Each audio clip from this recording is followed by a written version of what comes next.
This is the news update on VOP this morning. I'm Moses Humphrey. Now, after 3 years, Lagos State Government has confirmed that it has prepared the bodies of 103 #EndSARS protest victims for mass burial. The Permanent Secretary in the Ministry of Health, Olusegun Ogboye, in a statement, however, stated that none of the bodies were retrieved from the Lekki tollgate. The statement was in reaction to an earlier leaked letter over the weekend from the Lagos State Public Procurement Agency addressed to the Ministry of Health and signed by the Director General of the agency, Mr. Onofowote Idowu. The letter revealed the approval of the sum of 61,285,000 naira for the mass burial. Ogboye said the Lagos State Environmental Health Unit picked up bodies in the aftermath of the #EndSARS violence and community clashes at Fagba, Ketu, Ikorodu, Orile, Ajegunle, Abule Egba, Ikeja, Ojota, Ekoro, Ogba, Isolo, and Aja areas of the state. The Permanent Secretary added that there was also a jailbreak at Ikoyi prison, saying the 103 casualties mentioned in the document were from these incidents and not from Lekki tollgate, as alleged. Well, no fewer than 20 persons were burnt to death after a tanker exploded at Ore, Odigbo local government area of Ondo State. The fire was said to have been ignited by a spark from a phone held by one of the persons scooping fuel that spilled from the tanker. Among the dead were 3 children and a pregnant woman. Ondo Police spokesman SP Fumilayo Odunlami Omisoya said she was yet to get details of the incident. A police officer was killed by a driver fleeing from a police checkpoint along the Ifonsobe Road in Ose local government area of Ondo State. The officer's death was initially reported as an attack by kidnappers, but the police spokesperson in the state, Fumilayo Odunlami Omisoya, clarified that it was a case of hit and run. The yet-to-be-identified Assistant Superintendent of Police, ASP, was said to have been hit while trying to stop the driver, who had escaped being stopped and searched at the checkpoint. Odunlami Omisoya said officers at the checkpoint had suspected that the vehicle had ordered the driver to stop, but he defied the order. Odunlami Omisoya said the officers suspected that the vehicle was stolen. She, however, said further investigation would reveal more details. Meanwhile, the suspect is still in the custody of the military officers who arrested him. The police spokesperson said she expected the suspect to be transferred to the police in Ondo State shortly. The National Association of Nigerian Students, NANS, has urged President Bola Ahmed Tinubu to prevail on the management of federal universities across the country to put aside their plan to increase school fees and levies paid by students.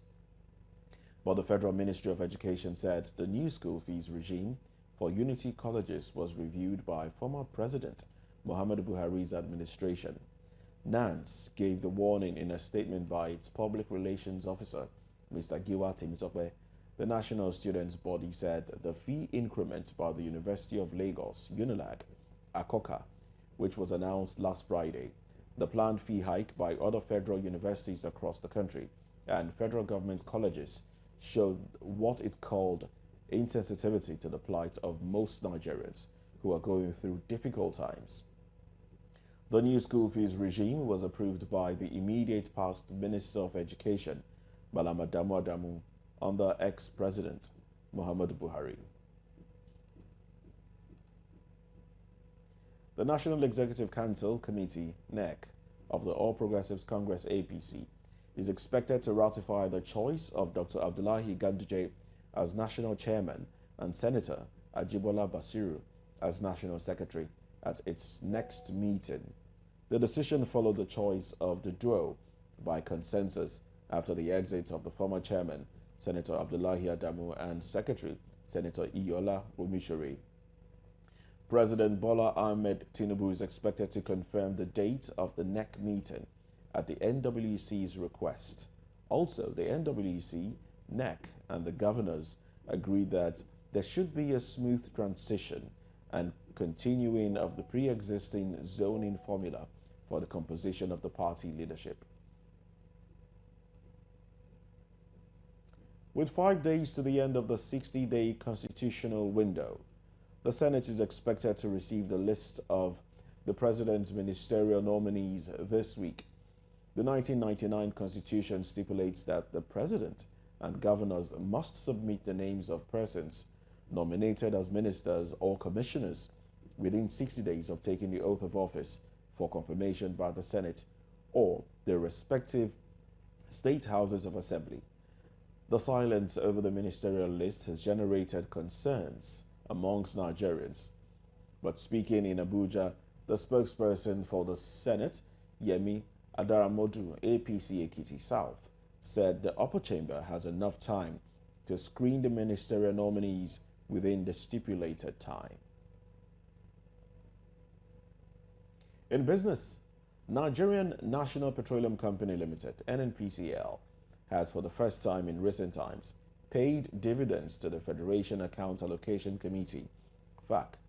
The NNPCL paid FAC 81 billion naira interim dividend, meaning that more dividends will be paid later in the year. The announcement to pay FAC the dividend threw the meeting into a mild jubilation, but some state governments wanted the dividend shared at the meeting. The NNPCL also remitted to FAC another 42 billion naira production sharing contract, PSC, profit, bringing the total amount NNPCL paid to FAC to 123 billion naira.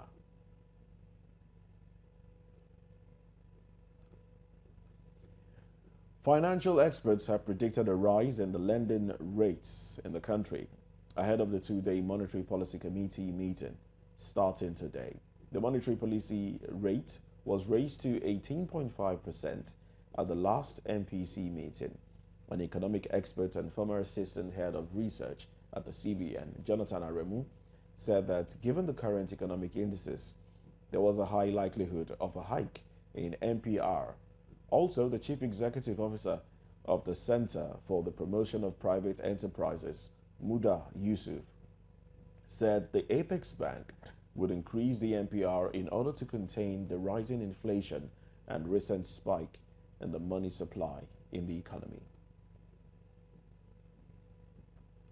In foreign news, the concrete roof of a school gymnasium collapsed in China's Qiqihua city, killing 10 persons, with 1 person still trapped. Initially, 15 persons were thought to be trapped underneath the rubble, and authorities pulled out 14 individuals out of the debris already. It was reported that there were 19 people at the gymnasium when the accident occurred. 4 persons escaped and 15 were trapped. The region and several parts of China had heavy rain this weekend, causing flooding and damage in some areas.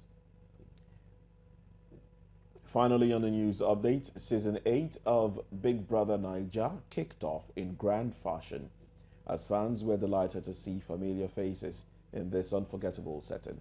The All-Stars have left their mark in previous seasons of Biggie's house, and now they have the privilege of living in luxury once again.